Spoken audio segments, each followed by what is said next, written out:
కొన్ని కార్యక్రమాలకు నేరుగా మీరు ప్రయత్నం చేయకుండా మీ వాళ్ళని పంపించి వాళ్ళ ద్వారా పనులు జరిపించాలన్న ఆలోచనలు నెరవేరుతాయి.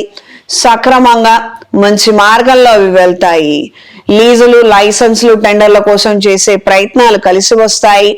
జీవిత భాగస్వామి పేరు మీద కొన్ని కొత్త పరికరాలు, వస్తువులు, కొన్ని స్థలాలను కొనుగోలు చేయాలన్న ఆలోచనలు ఉపయోగపడతాయి. పాతవి మార్చి కొత్తవి కొనుగోలు చేసే ప్రయత్నాలు మరిన్ని మంచి ఫలితాలకి కారణమవుతాయి. దూర ప్రయాణాలు అనుకూలంగా ఉంటాయి. వ్యవహార సంబంధమైనటువంటి విషయాలు అంటే ఒకానొక పని మీద వెళుతున్నాము, కొంతమందితో మాట్లాడి కొన్ని విషయాలను తెలుసుకోవడానికి వెళుతున్నాము. ఈ విధమైనటువంటి అంశాలన్నీ కూడా కలిసి వస్తాయి.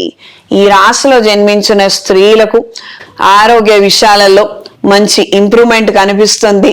వృత్తి, ఉద్యోగ, వ్యాపారాలలో కలిసొచ్చే కాలంగా ఉంటుంది.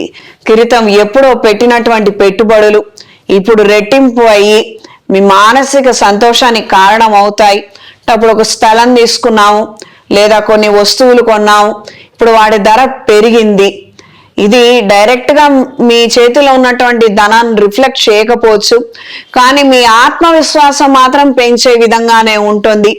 అప్పుడు తీసుకున్న నిర్ణయం మంచి చేసింది అన్న తద్భావన కలిగి ఉంటారు.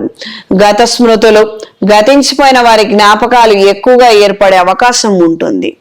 ఈ కర్కాటక రాశిలో జన్మించిన విద్యార్థులు చదువు నిమిత్తం మాత్రం అశ్రద్ధ చేయవద్దు.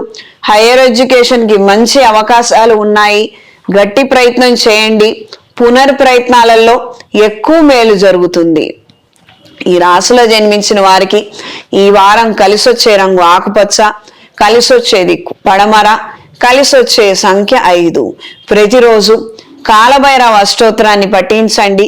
టెన్షన్స్ ఎక్కువగా ఉన్నాయి, క్లారిటీ తక్కువగా ఉందనుకున్నప్పుడు కాలభైరవుడి దేవాలయంలో కావచ్చు లేదా శివాలయంలో కావచ్చు బిల్వ దళాలతో స్వామివారికి అర్చన జరిపించి 4 పండ్లను స్వామివారికి నివేదించి ప్రసాదంగా పంచండి. మంచి పరిణామాలు ఏర్పడతాయి.